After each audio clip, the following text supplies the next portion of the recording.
Jumlah wisatawan banyak, tapi nggak belanja apa-apa, tidak menggerakkan ekonomi. Betul. Bali ke depan itu sudah memiliki roadmap yang namanya transformasi ekonomi Kerti Bali, yang dijangkar dengan kearifan lokal.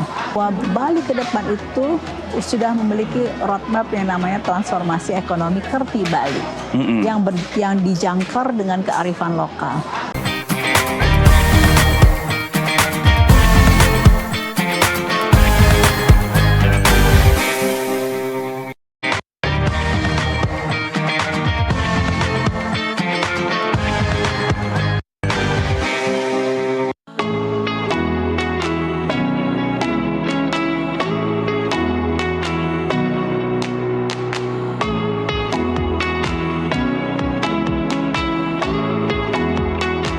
Sensus Ekonomi 2026 memang menjadi momentum untuk memetakan potensi baru yang dimiliki setiap daerah.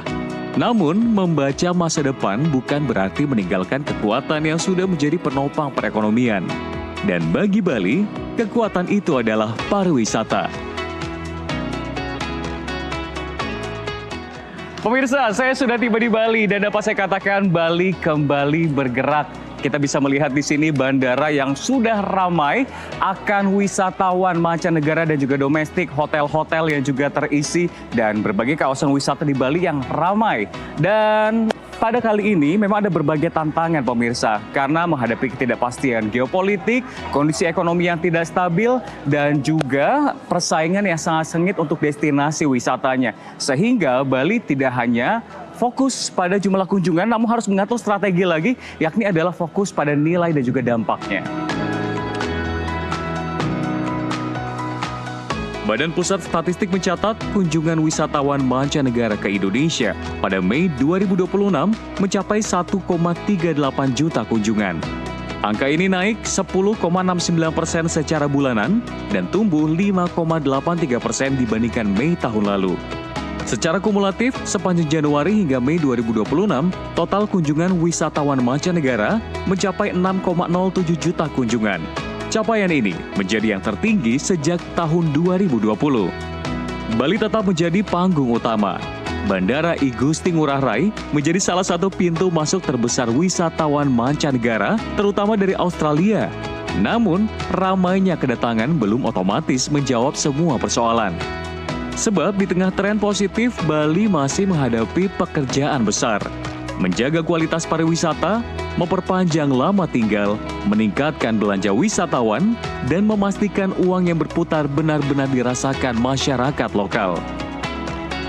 Ibu, ini kita kan ngomongin soal wisata yang menjadi salah satu sektor utama. Ketika melihat kondisi saat ini dan juga ketika Sensus masih berjalan, apakah kekuatan wisata kita ini masih sama atau sebetulnya ada gaya yang berbeda dibandingkan dulu? Dulu kan kita berpikir hanya di kuantitas, jumlah pengunjung. Sekarang kan tentu kita fokus pada kualitas dari pengunjung sendiri. Betul. Nah, kalau dari Sensus ini kita akan memetakan misalnya aktivitas pariwisatanya, seperti nanti ada transportasi untuk wisata, kemudian hotel, baik bintang 1 sampai dengan 5, villa, ini kita akan melihat data-datanya.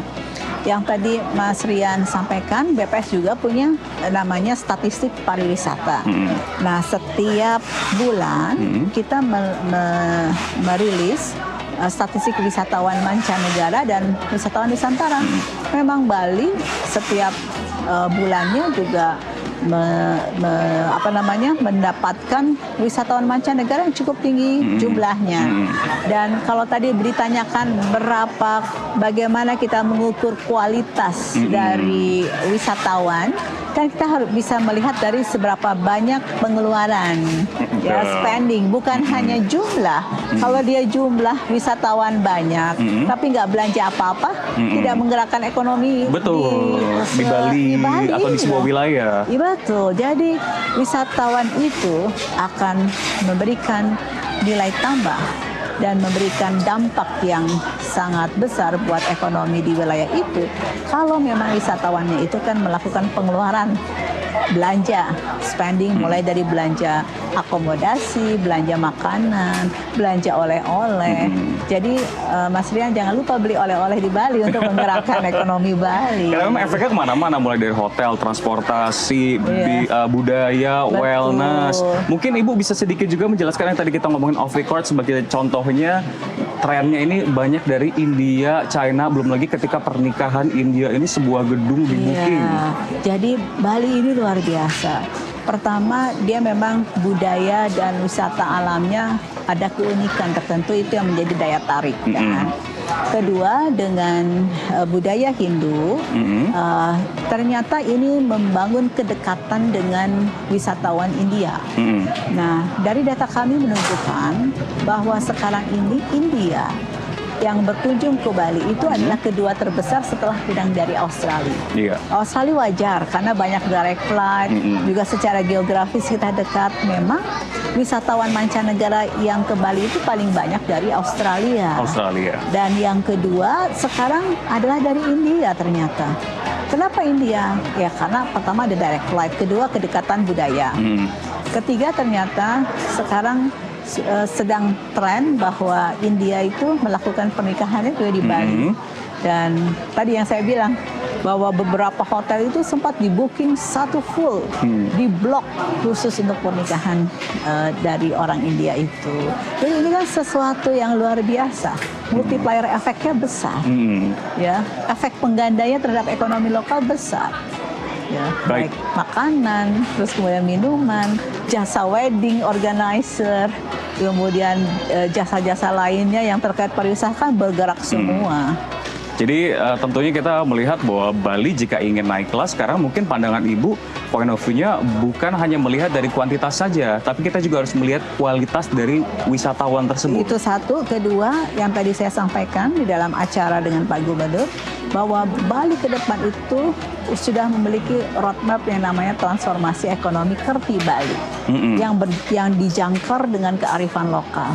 Nah, ini yang akan memajukan Bali ke depan, bahwa ekonomi Bali akan bertransformasi ke sektor-sektor yang juga menciptakan nilai tambah yang tinggi. Nah, ini juga ingin saya gali, Ibu, betul, dari hasil sensus ini sendiri, apakah ada kemungkinan bahwa bukan hanya wisata saja yang jadi sektor andalan Bali, namun kita akan menemukan sektor lain, terlebih kan ada AI, digitalisasi yang kini berkembang. Seperti di Canggu. Iya, kan? Apa itu Canggu misalnya? Di Canggu itu menjadi base-nya kita sebut dengan digital nomad, bahwa orang-orang yang memang bisa work from anywhere, dengan digitalisasi dia bisa bekerja dari mana saja, dan juga output yang dia hasilkan adalah produk digital. Biasanya mereka bekerjanya dari Bali.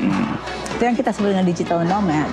Kedua, potensi ekonomi Bali ke depan juga berbasis kepada ekonomi kreatif.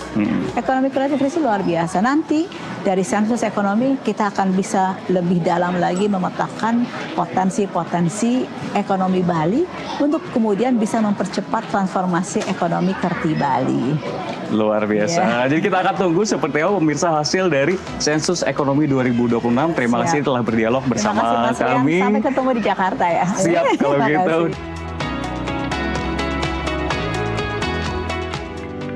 BPS Provinsi Bali mencatat ekonomi Bali pada triwulan pertama di tahun 2026 tumbuh 5,58% secara tahunan. Angka ini tetap positif, tetapi lebih rendah dibandingkan periode yang sama di tahun sebelumnya. BPS menilai kondisi ini bukan berarti ekonomi Bali turun. Ekonomi tetap bergerak, hanya lajunya yang melambat. Salah satu pemicunya adalah melambatnya pertumbuhan wisatawan mancanegara yang datang langsung ke Bali, serta menurunnya perjalanan wisatawan Nusantara. Dampaknya terasa pada sektor penyediaan akomodasi dan makan minum, yang selama ini menjadi kontributor terbesar ekonomi Bali. Sektor ini masih tumbuh, tetapi tidak sekencang periode sebelumnya.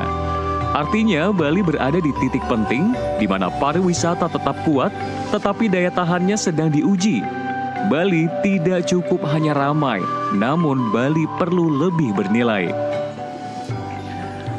Pemirsa, kalau dulu mungkin tempat wisata bisa dibilang sukses hanya melihat dari jumlah kunjungannya saja. Tapi kali ini semuanya berbeda, skemanya berbeda, tantangannya berbeda, termasuk juga Bali. Bali harus naik kelas dan mungkin Bali tidak boleh hanya melihat saja dari sisi jumlah kunjungan wisatawan, tapi perlu untuk melihat dari sisi kualitas wisatawannya. Karena ketika wisatawan datang dengan spending money yang besar, itu menjadi kunci pemirsa. Karena kedatangan tersebut bukan hanya untuk berwisata, namun berdampak terhadap sejumlah sektor, mulai dari sektor budaya, lalu juga wellness, lalu juga transportasi, ada sektor restoran dan juga hotel seperti yang ada di belakang saya pemirsa, dan juga sektor-sektor lainnya termasuk ekonomi kreatif.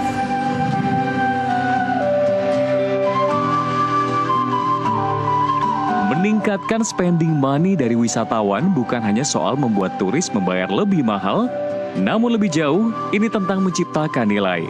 Wisatawan berkualitas biasanya mencari pengalaman yang otentik, layanan yang baik, lingkungan yang tertata, keamanan, budaya yang hidup, serta destinasi yang nyaman. Mereka tidak hanya menginap, tetapi juga makan di restoran lokal, membeli kerajinan, mengikuti aktivitas budaya, memakai jasa pemandu, menikmati wellness tourism hingga menghadiri event berskala internasional. Bagi Bali, peluang itu sangat besar. Pulau ini memiliki budaya alam, keramahan, dan ekosistem hospitality yang kuat. Tetapi tantangannya juga nyata. Kemacetan, alih fungsi lahan, tekanan lingkungan, ketimpangan manfaat pariwisata, hingga persaingan destinasi global. Karena itu, Bali perlu memastikan pariwisata tumbuh tanpa kehilangan jati diri, termasuk budaya. Disinilah peran kebijakan menjadi penting. Salah satu tujuan Sensus Ekonomi 2026 adalah menyajikan data yang akurat agar pemerintah dapat menyusun kebijakan yang tepat sasaran sesuai potensi masing-masing dari daerah, termasuk salah satunya Bali. Bahkan, Gubernur Bali, Wayan Koster dalam acara BPS dan Pemprov Bali perkuat komitmen sukseskan Sensus Ekonomi 2026 yang digelar di Bali pada 12 Juli 2026. Dirinya mencontohkan Bali dapat mempertahankan keotentikannya dengan mempertahankan peran desa adat sebagai penjaga tradisi dan identitas Pulau Dewata. Nah, mengapa seni di Bali ini terus bisa hidup? Tidak saja hidup, tapi dia berkembang dengan mantap, gitu. Karena ada penjaganya. Yang pertama adalah desa adat. Di Bali ada 1.500 desa adat. Bali satu-satunya provinsi di Indonesia yang desa adatnya masih utuh ada dan masih hidup serta berperan untuk mendukung pembangunan. Gitu. Di provinsi lain, desa adatnya udah ada yang mati, ada yang hidup nggak keruang. Di Bali ini desa adatnya tetap dipertahankan dengan peraturan daerah. Sehingga ada desa dinas, ada desa adat, ada kelurahan. Gitu. Desa dinas dan kelurahan urusannya pelayanan publik di Bali. Desa adat urusannya adalah menjaga adat istiadat, tradisi, seni budaya, dan kearifan lokal. Termasuk tatanan kehidupan upakara, dalam tanda kutip kalau kita sebut agama, yang menyatu dengan adat istiadatnya menjadi sistem kehidupan yang utuh di desa adat. Itulah yang membuat budaya di Bali ini tetap terjaga.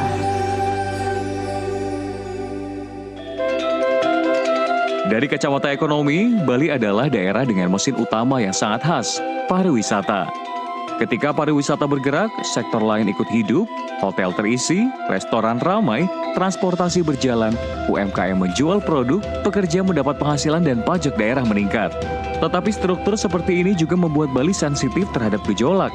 Ketika ekonomi global melemah, ketika konflik mengganggu penerbangan, ketika kurs berubah, atau ketika wisatawan menahan belanja ekonomi, Bali bisa ikut melambat. Inilah alasan diversifikasi menjadi penting. Pariwisata tetap menjadi tulang punggung, tetapi pertanian bernilai tambah, ekonomi kreatif, industri lokal, event internasional, pendidikan, kesehatan, dan digital ekonomi perlu ikut diperkuat. Bali tidak hanya menjadi tempat orang datang, Bali harus menjadi tempat nilai diciptakan. Pemirsa, Bali kini berada di persimpangan yang penting. Kalau kita melihat di sini, memang jumlah kunjungan wisatawan terus meningkat. Namun di sisi lain, tantangannya tidak lagi sederhana. Karena dunia sedang tidak pasti, lalu juga kita bisa melihat kompetisi dari destinasi wisata semakin meningkat, dan wisatawan pun juga semakin selektif.